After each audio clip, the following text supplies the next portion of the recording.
company called Foran Mining, currently listed on the Venture Exchange, has announced details of a proposed investment of up to $200 million from the Ontario Teachers' Pension Plan. We are joined now by the company's CEO, Dan Myerson. The plan here, thanks for joining us, Dan. The plan here is to build a copper mine in Saskatchewan.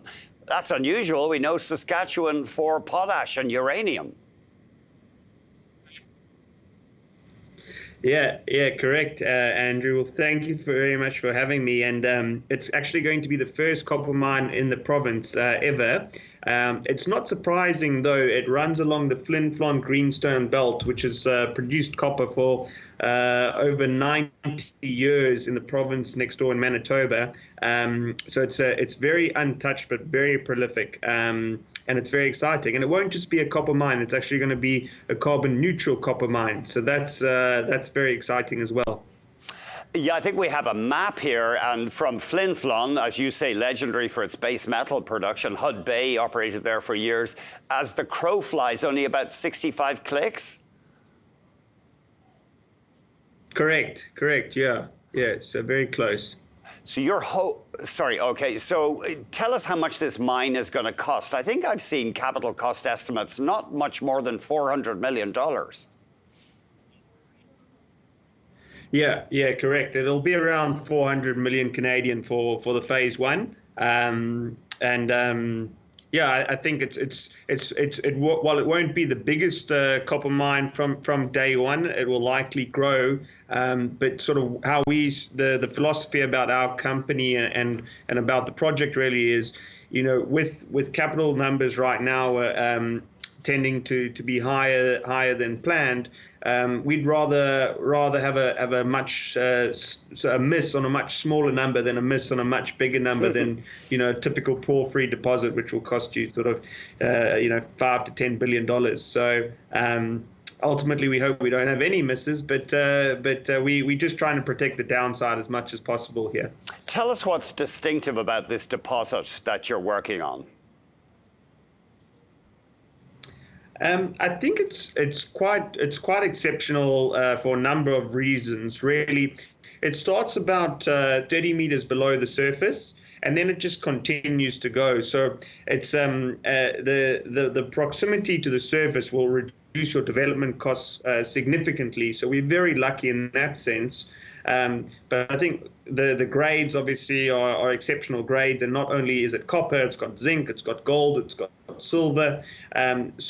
So what this does, it makes it a very low-cost operation and a very robust one. And then more than that is the long life nature of it. I mean, the initial life that we've currently got in reserve is 20 years.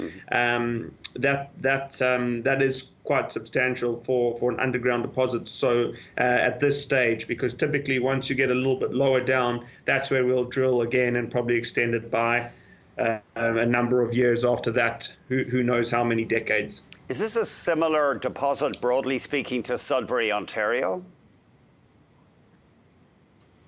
Yeah, I'd say it is. Probably doesn't have the nickel that Sudbury's known for, but maybe we'll find some there. Who knows? We're just south of Voisey's Bay, actually, so we could find some later. Sorry, what about Voisey's Bay? I said the deposit actually lies just south of Voisey's Bay, so there could be along one of those trends, but we haven't found any nickel yet. We're too busy finding all the copper and gold right now. Sorry, I'm getting confused there, but Voisey's Bay is off in Newfoundland and Labrador.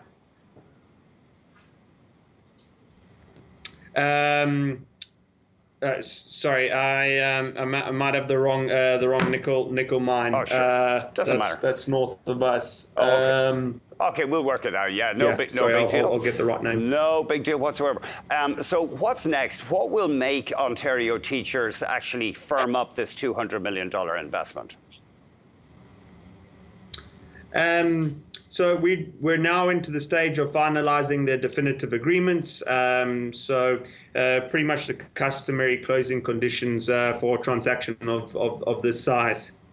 What if they convert? It's a convertible debenture, but if they convert, what stake would they end up with, Ontario Teachers and you guys? Sorry, Andrew, can you repeat that? The line's very bad. You got it. If Ontario Teachers converts its holding, what equity stake would they have in your company? So the conversion's automatic. It's not an option. So what'll happen at commercial production, it will convert into a 19.9% stake in the company. Okay, and in the asset. Sorry, I beg your pardon. You used to head up Glencore's Canadian zinc business, so you've been around base metals for quite a while. Tell us, how would you market the copper from this facility? Would you move rock ore to Flin Flon, for example, to process it? Sorry, go ahead. Oh yeah. Sorry, I think it's just a little bit of a delay. No, we're very lucky in that we're actually serviced by both CN and CP, so we can go either east or west in the country. And again, very lucky that there's zinc smelters on either side, as well as copper smelters in the east. So there's quite a lot of optionality for us, and it's again, it's a very unique time because you have a lot of mines that are actually shutting down in the country. So to have a new one being built is when these are shutting down does give quite a lot of optionality and value in that sense.